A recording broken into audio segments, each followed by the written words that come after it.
Then, how did the move to Ipswich come about? Did you have ambitions to still become a footballer, like a full-time Yeah, professional? absolutely. That was always my ambition from, that little lad that got carted off to the under 12s when he was 7. That was the burning ambition, was to do that. And that didn't change all the way through.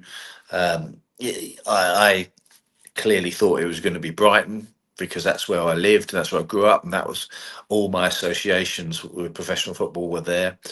It changed a little bit because I used to go and play with Cambridge United when I was studying and playing in their reserves. So that was another thing. But the university team used to play a number of, we weren't in a league or anything, but played a series of friendly games.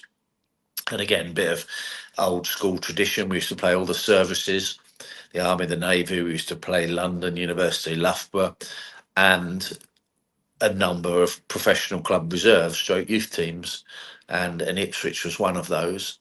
And following the game, I don't know, it was second or third year, probably third year of Fenners, which is where we used to play.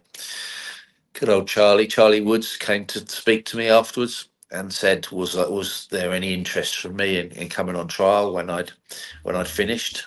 And clearly there was. So that was the start of the association. I can't really remember how we stayed in touch. I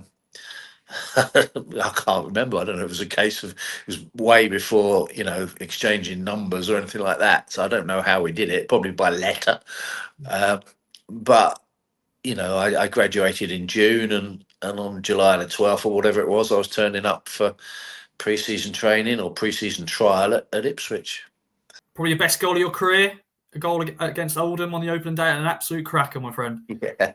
Yeah, that still comes back. That for a number of years, that was on a video of some sort of 100 greatest goals or something, which I always thought was quite ironic, quite strange, because I was not perhaps the most prolific of goal scorers, but certainly surprised a few people, I think, and yeah, good time for me, and something I look back on and with a sort of a wry smile on my face.